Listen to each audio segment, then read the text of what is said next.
आनंद भी आना चाहिए। अब आप उनके नींद वाला एक भजन करता हूँ और बाद कथा के प्रस्थान करबो। प्रिंसिपल श्याम रामचंद्र की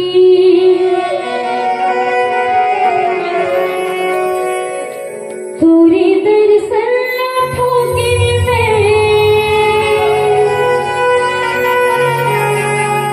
पाजत भोरा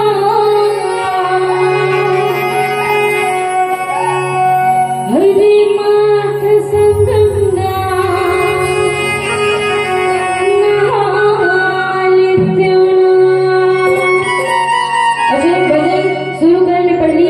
नींद भगाना है ना, भजन भी करना है ना, ताली बजाना और आनंद भी लेना है। चलिए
ऐसे मजा नहीं आता जी।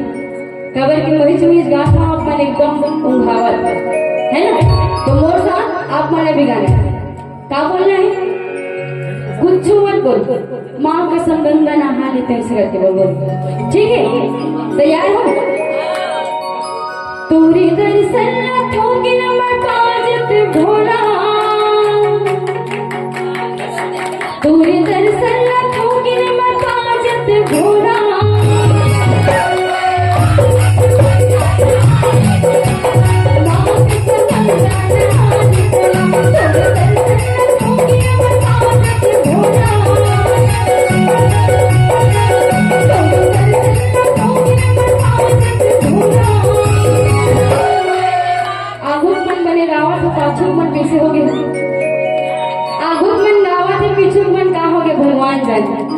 नींद आवत है ना?